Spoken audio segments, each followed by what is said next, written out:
Hi guys, so I'm here to answer some of your money questions. I know that I did ask on Instagram if you guys had any questions, and I did get a bunch of questions. And also I've had many people ask me about, now that I don't have a job, I'm a full-time stay-at-home mom. They have some questions about how we manage our money and stuff like that. With that being said, let's get started. My name's Genesis, and if you like this kind of content, don't forget to subscribe, and also go follow me on Instagram. I'll put it somewhere in the here, so you can go check me out over there. But yeah, anyway, let's get started and let's see if I can answer these questions. I do have my computer here with me, so if you see me looking this way, it's because I'm reading the question. Number one, how do I afford being a stay-at-home mom? When I used to work, everything that I was bringing into the house, it was extra. So since we started managing our finances, we decided for my husband to be the main provider to our home, that his paycheck, it was going to be the one that we used to pay our bills and everything that we needed for our home. Because eventually I knew that I wanted to have a baby, we wanted to have a family, so I wanted to be able to have that opportunity and that option of being a stay-at-home mom, just in case I didn't want to work anymore. And that was the situation. That's what happened, because I wanted to stay with my baby. Yes, so everything that, like I said, everything that I was making, even if I worked full-time or part-time, it didn't matter. We always lived below our means. That way everything that I made, like I said, it was just extra for vacations, or if we wanted to pay any debt that we had back then, yeah, anything like that, that was my paycheck. That's what we used to do that. Number two, how do you deal going from two incomes to one income? Like I said, it's like we always lived with one income. We didn't really use my income, so the second income, it was just extra money. I think it ties in with the first question. Number three, how do you get a month ahead? And I like to be secure for some reason. I think it's a lady thing, or maybe guys have it too, but I like to be really secure. With that being said, I do like to be a month ahead in my payments, meaning everything that we got from the month of September as an income, that's gonna be used for the month of October. It was kind of hard at the beginning. We had to say no to a lot of things the first month that we did it. My husband gets paid bi-weekly, so we had to save both paychecks and just eat what we had at home and not go out. So with that being said, after we had both paychecks secured for that month, we used that for the following month, so we were a month always ahead. So right now we're in the month of October. Everything that we're going to be getting in the month of October is going to be for the month of November. And I like to pay all my bills, even if it's due on the 17th or the 20th or the 13th, whatever day it is. I like to pay everything on the 1st. That way I get it out of my mind. I don't think about it during the month. So that's the way we do it. If you have more questions about this question, if I didn't completely answer it right, let me know. But that's exactly what we did. We just saved two paychecks and then we moved on. Number three, what would happen if your husband were to lose his job? So we do have a savings, emergency fund savings. Dave Ramsey recommends you to save 3 to 6 months of expenses. Everything that you use in your home, electricity, internet, everything that you use in your home that's a necessity for you, for you to save that amount 6 times. So that's for 6 months. That way you're secure for 6 months to find another job. So if my husband, hopefully he doesn't lose his job, but if he did in the future for whatever reason, we would be secure for 6 months, and then hopefully he can find a job within those 6 months. How much do you need for emergency fund? Like I said, we opted for the 6 months, just because I'm more on the I want to be secure spectrum, but there's people that like to save just 3 months. It's up to you really, if you want to save 3 or 4 or 5 months or 6 months. It just really depends. Dave Ramsey recommends just 3 to 6 months, and we opted for the 6 months.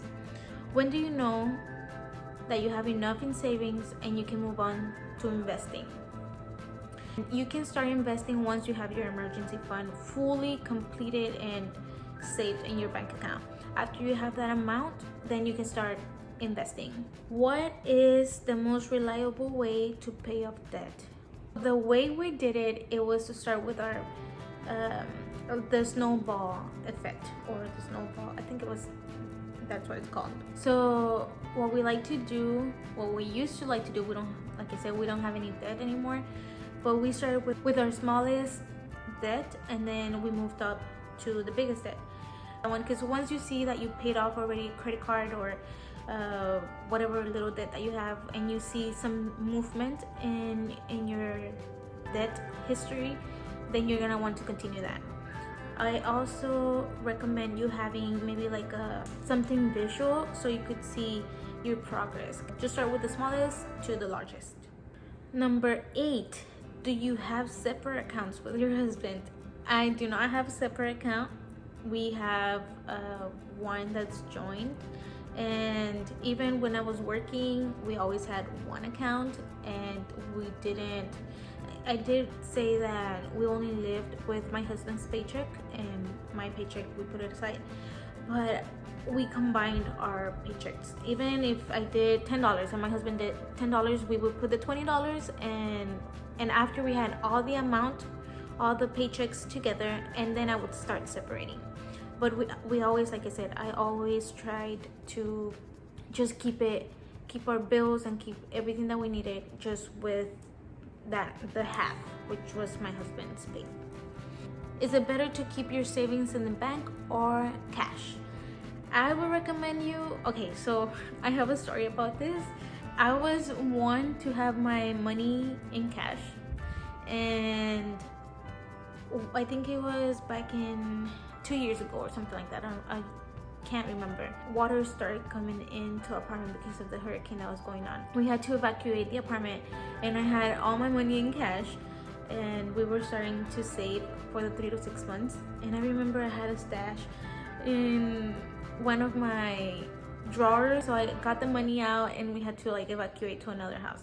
I think that's what made me realize that I needed to upgrade to a bank. So now the reason why I didn't want to put my money into the bank is because I think it's easier just to use your card for anything, for any emergency. It's easier for you to have it. If you're at HEB and you don't have enough funds, it's really easy to transfer money from one account to another account.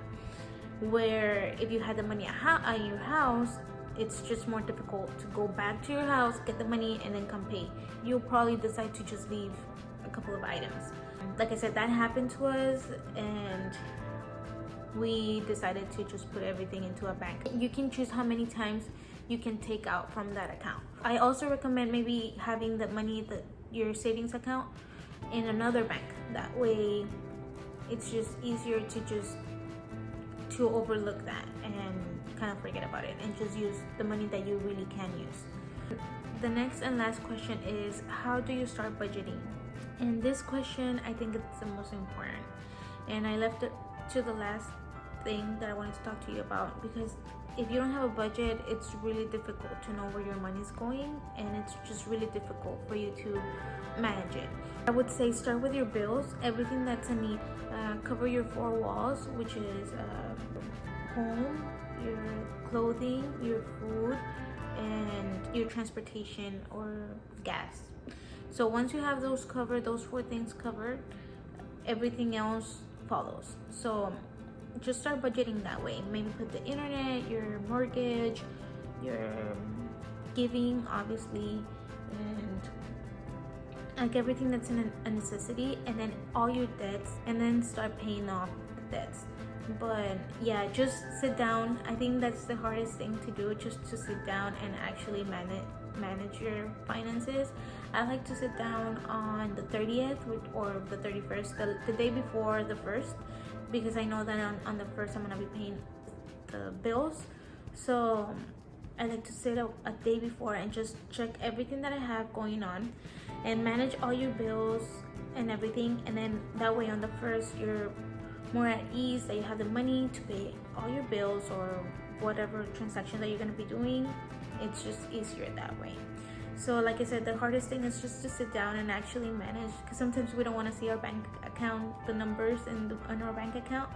So I know it can be hard, but just sit down. That's the hardest thing. Once you are past that, everything else it's a little bit easier.